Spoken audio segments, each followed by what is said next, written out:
As we head over to Chief Meteorologist Marcus Bagwell, I think yesterday was probably our official wake-up call that we are in severe weather season here in East Texas. Yeah, Casey, that's a good point because much of March was rather quiet. We have seen some severe thunderstorm events happen in the month of March, but nothing that was as widespread for the entire area like what we dealt with yesterday. And one unique thing that was different between typical weather events is that we had a secondary round that was very strong too, and that's what happened primarily near and north of Interstate 20. These are the storm reports that we had from yesterday. You can see the tornado reports here. That's over southeast Harrison County. There's multiple that are plotted here. That's because that's where the Weather Service plotted and confirmed where we had tornadoes that did make it to the ground for a brief period. It was one track tornado. It's just plotted in a couple of different spots. So that was southeast of the Marshall area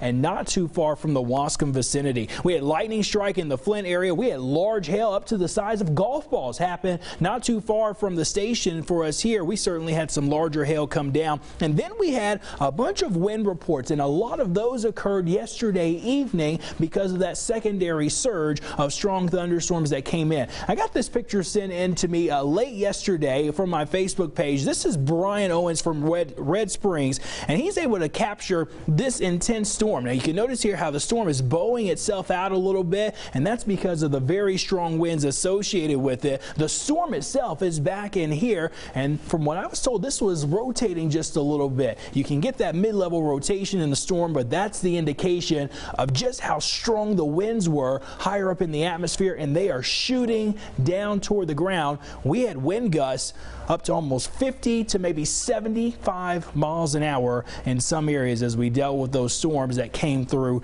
yesterday evening. Temperatures now 50s and 60s.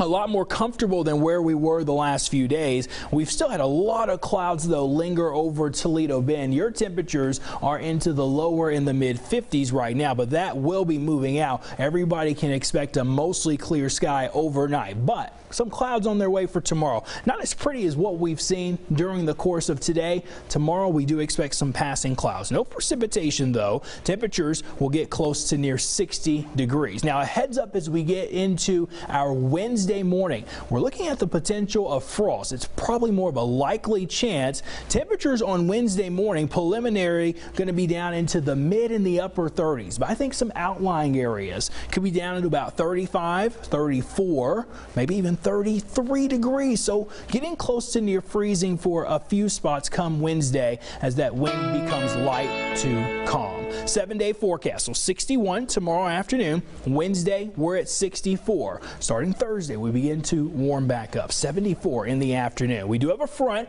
here on Friday. It does cool the temperatures down. Our next storm chance, that's coming in on next Sunday. Here's deep East Texas. You're also with great weather the next few days, but be on the lookout. Wednesday morning is going to be a colder start, but we'll stay dry all the way through the end of the week.